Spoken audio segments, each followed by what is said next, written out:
अऊज़ु बिल्लाहि मिनश्शैतानिर्रजीम बिस्मिल्लाहिर्रहमानिर्रहीम व बिही नस्तईन व हुवल मुईन।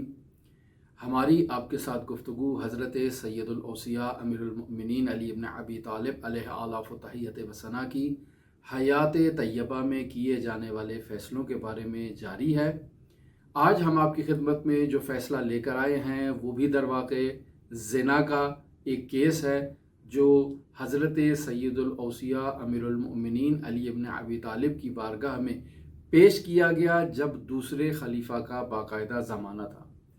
केस बेज़ाहिर ऐसा केस है कि जिसमें एक ही हुक्म नज़र आता है, लेकिन ये इस केस के मुतअद्दिद पहलू हैं और मुतअद्दिद सज़ाएँ इसमें तजवीज़ होनी चाहिए थी। केस जब दूसरे खलीफा के सामने पेश किया गया और माजरा कुछ यूँ था कि 5 अफराद ने एक औरत के साथ ज़िना किया। अब इन 5 अफराद को जब पकड़ लिया गया कि ये ज़िना कर रहे हैं इस औरत के साथ, तो उन्हें खलीफा के दरबार में पेश किया गया।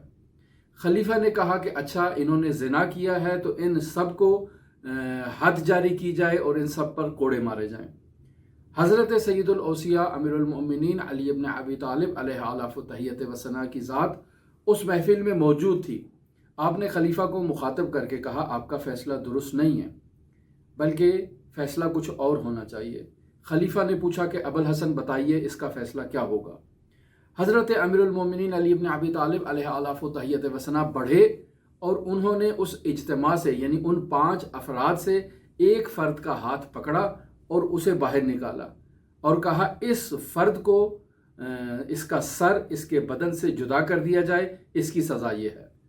दूसरे को बाहर निकाला और कहा, इसकी सज़ा संसार है। तीसरे को निकाला और कहा, इसको 100 कोड़े मारे जाएंगे। चौथे को निकाला और कहा, इसको 50 कोड़े मारे जाएंगे।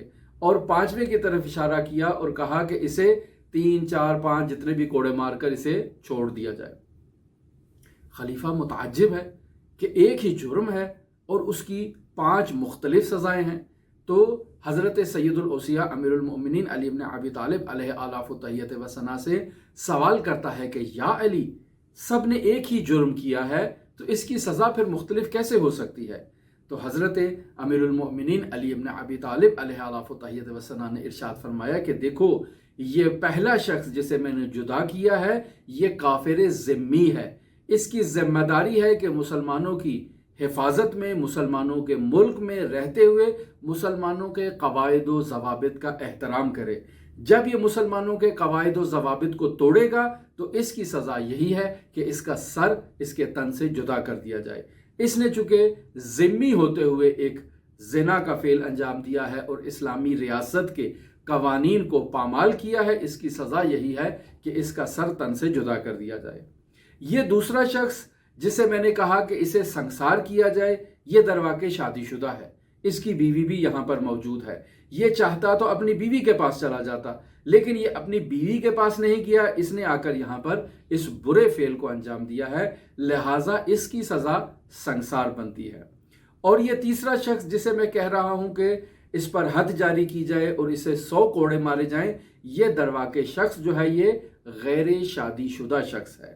अब गैर शादीशुदा शख्स अगर ज़िना करेगा तो उसकी सज़ा यह है कि उसको 100 कोड़े मारे जाएं।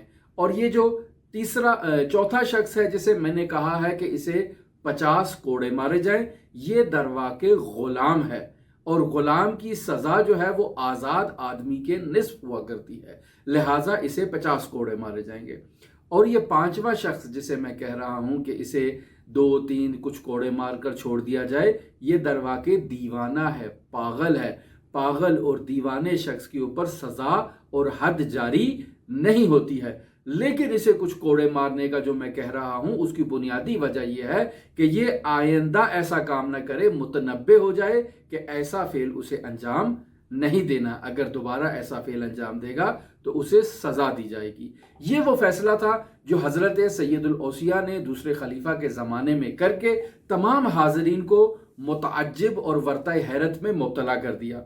यहाँ मैं आपकी खिदमत में ज़िक्र करता चलूँ कि ज़िनाए मोहसना किसे कहते हैं, कि जो हज़रत सैयदुल औसिया ने दूसरे शख्स को कहा कि ये شخص جو ہے اس کو سنسار کیا جائے گا، چونکہ اس کا زنا زنائے محسنہ ہے۔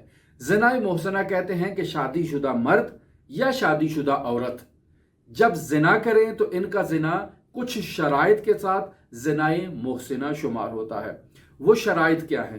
شرائط یہ ہے کہ انہوں نے جو شادی کی ہے تو مرد اور عورت یعنی دونوں شادی کے بندھن میں بندھ چکے ہیں اور باقاعدہ انہوں نے زفاف کر لیا ہے اپنے شریک حیات کے ساتھ، یعنی مرد ہے تو مرد اپنی بیوی سے ہم بستر ہو چکا ہے، اگر عورت ہے تو عورت اپنے شوہر کے ساتھ ہم بستر ہو چکی ہے۔ بس یہ پہلی شرط۔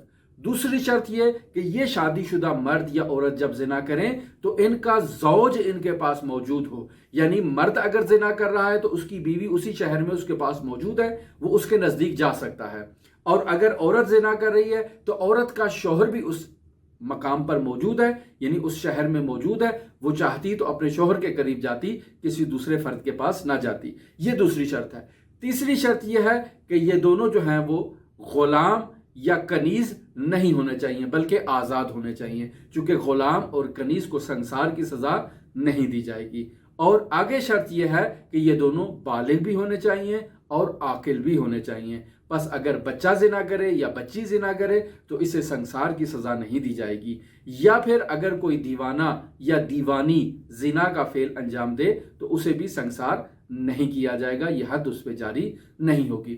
حضرت سید الاوصیاء امیر المومنین علی ابن ابی طالب علیہ آلاف تحیت و ثنا کی حیات طیبہ میں کیے جانے والے فیصلوں کے بارے میں ہماری آپ کے ساتھ گفتگو جاری ہے۔ اگر آپ دلچسپی رکھتے ہیں ان فیصلوں کو سننے کے بارے میں تو ہمارے ساتھ رہیے گا۔ اللہم صلی علی محمد و آل محمد وعجل فرج قائم آل محمد۔